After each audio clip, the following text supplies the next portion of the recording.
ছাড়ানোর জন্য এইটুকু উনি বললেন।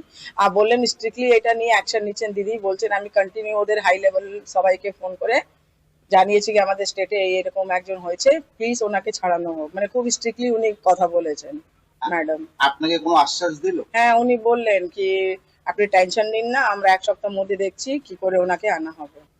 সর্বোপরি তাকে ফিরিয়ে আনার জন্য যথাসম্ভব চেষ্টা হাই লেভেলের যত রকমের কন্ট্যাক্ট তারা করছেন এবং এই বিষয়টি তারা অত্যন্ত সিরিয়াসলি দেখছেন। এই কথা যিনি বিএসএফের যে পি কে সাউ তার স্ত্রী এই কথা জানান সংবাদ সংস্থা সূত্রে আমরা যা জানতে পারছি। এবং সবচেয়ে বড় কথা হলো এই যে 23শে এপ্রিল থেকে একটা বিএসএফ জওয়ান নিখোঁজ হয়ে রয়েছেন। বাংলার তিনি জওয়ান, রিসরায় তাদের বাড়ি, কিন্তু কেন্দ্রীয় সরকার এখনও অবধি তাকে সেভাবে কোনো চেষ্টা করেছেন নিশ্চয়ই, কিন্তু কোনোভাবে তার ফল হয়নি। তা সত্ত্বেও মুখ্যমন্ত্রী মমতা বন্দ্যোপাধ্যায় ইনিশিয়েটিভ নিয়েছেন, তিনি যথাসম্ভব চেষ্টা করছেন এবং করবেন এই বলে তিনি ফোন করলেন। এবং যিনি বিএসএফ জওয়ান যে পি কে সাউ স্ত্রী মিডিয়ার সামনে তিনি বললেন তার বক্তব্য, আপনারা নিশ্চয়ই দেখবেন সেটি। কিন্তু আমরা এটা বলতে চাই যে মানবিক মুখ্যমন্ত্রী এবং একটা সিনসিয়ার মুখ্যমন্ত্রী কীরকম হতে পারে আমরা মমতা বন্দ্যোপাধ্যায়কে দেখে তার নিদর্শন হিসাবে আমরা ধরতে পারি।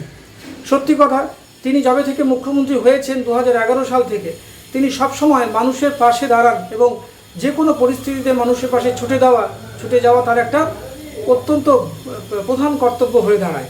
এক্ষেত্রেও তার অন্যথা হয়নি।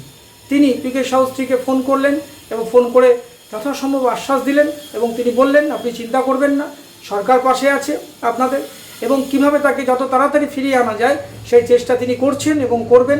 প্রধানমন্ত্রীকে ফোন করছেন, আবার করবেন, এবং যাতে যথাসম্ভব খুব দ্রুত তাকে ফিরিয়ে আনা যায় পাকিস্তান থেকে সেই বার্তা তিনি দিলেন।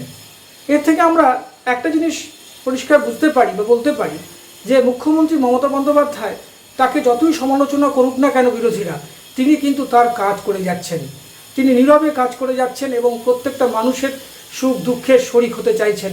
এ কথা কিন্তু আপনাকে স্বীকার করতেই হবে। আজকে পি কে সাউয়ের স্ত্রীকে ফোন এবং আরও অন্যান্য যত রকমের সমস্যা মুখরিত যে সমস্ত মানুষজন আছে তার পাশে দাঁড়ানো, এগুলো কিন্তু মুখ্যমন্ত্রী মমতা বন্দ্যোপাধ্যায়ের একটা বৈশিষ্ট্য। তিনি যবে থেকে রাজনীতি করছেন পুরোপুরি তার জীবনই মানুষের জন্য ডেডিকেট করে দিয়েছেন। এ কথা বললে তার আমার কোনো অত্যুক্তি হবে না, এবং বিরোধীরাও স্বীকার করবেন যে তার যে রাজনৈতিক ক্যারিয়ার সেই 30 বছর আগে থেকে এবং আরও প্রায় 70 সালের শেষ থেকে তিনি যখন ছাত্র রাজনীতি করছেন সেই সময় থেকে কিন্তু তার যে প্রো পিপুল মানুষের যে অ্যাটিটিউড সেটা কিন্তু আজও বদলায়নি। মুখ্যমন্ত্রী হওয়ার পরেও তিনি একেবারে পালঙ্কে উপর শুয়ে থাকেননি, তিনি মানুষের রাস্তায় নেমে এসেছেন এবং প্রতি পদে পদেই মানুষকে সাহায্য করছেন এবং আশ্বাস দিচ্ছেন। এক্ষেত্রেও তাই পি কে সাউয়ের স্ত্রীকে আশ্বাস দিলেন যে আপনি চিন্তা করবেন না, সরকার আপনাদের পাশে আছে এবং যথাসম্ভব চেষ্টা করছে তাকে ফিরিয়ে আনার। সুতরাং এই ঘটনার মধ্য দিয়ে আমরা এটাকে অভিবাদন জানাচ্ছি।